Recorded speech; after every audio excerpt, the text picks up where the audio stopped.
जय हिंद फ्रेंड्स। तो आज हम डिस्कस करने वाले हैं एक्सरसाइज 1.1 और उससे पहले के जो एग्जाम्पल्स है वो। तो जो एग्जाम्पल 1 आपकी एनसीईआरटी बुक में दिया है तो पेज नंबर 3 पे वो हमने पहले ही डिस्कस कर लिया है पिछले लेक्चर के अंदर। ऑलरेडी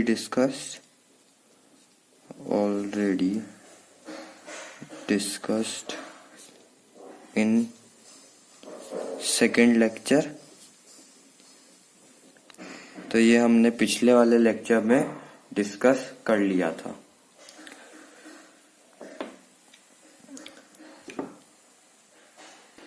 तो जो एग्जाम्पल 2 आपकी एनसीईआरटी बुक में दे रखा है, find 5 rational number between 1 and 2, वो क्वेश्चन भी हमने पिछले लेक्चर में डिस्कस कर लिया था। Already discussed in second lecture. ठीक है, तो अब मूव ऑन करते हैं एक्सरसाइज 1.1 की तरफ। तो एक्सरसाइज 1.1। सो गाइस, जो हमारा क्वेश्चन नंबर 1 है एक्सरसाइज 1.1 का कि इज जीरो और रेशनल नंबर, वो हमने फर्स्ट लेक्चर में बहुत ही अच्छी तरीके से डिस्कस करा था और उसका आंसर भी हमने निकाला था। तो हम मूव ऑन करते हैं सेकंड क्वेश्चन की तरफ, वो अभी तक हमने डिस्कस नहीं किया है। तो सेकंड क्वेश्चन है find 6 rational numbers between 3 and 4।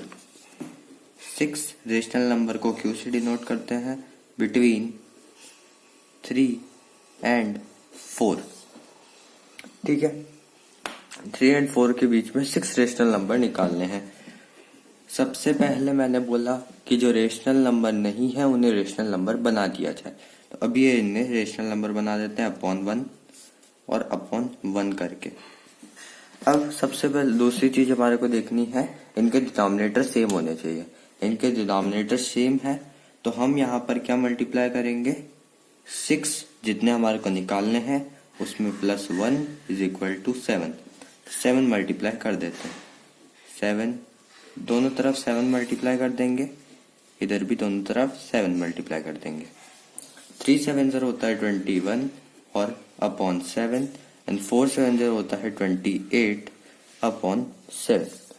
ठीक है, तो अब अपन इजीली अब अपने को क्या फाइंड करना है, 21 अपॉन 7 एंड 28 अपॉन 7 के बीच में 6 रेशनल नंबर जो कि अपन इजीली फाइंड कर सकते हैं, which is 22 upon 7 which is approximate value of pi, 23 upon 7, 24 upon 7, 25 upon 7, 26 upon 7 and 27 upon 7। तो यहाँ पर 6 रेशनल नंबर्स हमने फाइंड कर लिए। सो मूव ऑन करते हैं क्वेश्चन नंबर 3 की तरफ। तो question number 3 I think so मैंने आपको पिछले लेक्चर में होमवर्क दिया था एंड आप सभी ने उसे सॉल्व किया होगा। तो ये बोलता है 5 rational number between 3 upon 5 and 4 upon 5। ठीक है, तो इसको हमारे को कैसे करना है, सबसे पहले ये रेशनल नंबर है और इनका डिनोमिनेटर भी सेम है। तो हमारे को जितने नंबर्स चाहिए उसमें प्लस 1 करेंगे तो 5 + 1 6, उससे ऊपर और नीचे डिनोमिनेटर और न्यूमरेटर में मल्टीप्लाई कर देना है। 4 अपॉन 5 इंटू 6 अपॉन 6। ओके, सो यहाँ पर आपको 3 6 18 अपॉन 6 5 30 और यहाँ पर 24 अपॉन 30 आपको मिलेगा। ओके, तो अब आपको क्या फाइंड करना है, यहाँ पर लिखता हूं मैं इसे। अब आप क्या फाइंड करना है, 5 rational number between 18 upon 30 and 24 upon 30। Okay, so ये हमारे निकालना बहुत आसान है हमारे लिए, which is 19 upon 30, 20 upon 30, 21 upon 30, 22 upon 30 and 23 upon 30। तो ये हमने निकाल लिए। क्वेश्चन नंबर 3 भी हम अच्छी तरीके से डिस्कस कर चुके हैं जो कि पिछली क्लास का होमवर्क था। तो यहाँ पर क्वेश्चन नंबर 4 में आपको दे रखा है कि state whether the following statements are true और false, give reasons for your answers. So statements मैंने यहाँ पर लिख दिए। Every natural number is a whole number, every integer is a whole number, every integer is a whole number, and last वाली statement है every rational number is a whole number. तो पिछले lecture में मैंने आपको एक टेबल दिखाई थी, ये वाली, natural number, whole number, integer and rational number. यहाँ पर अगर अपन नीचे से ऊपर जाते हैं तो यस आंसर होता है, एंड ऊपर से नीचे जाते हैं तो नो आंसर होता है। पिछले वाले लेक्चर में मैंने आपको बहुत ही अच्छी तरीके से इसको समझाया था, इस वाले टाइप्स के क्वेश्चन को विद हाईलाइटेड ट्रिक। तो यहाँ पे डिस्कस करते हैं फर्स्ट वाला।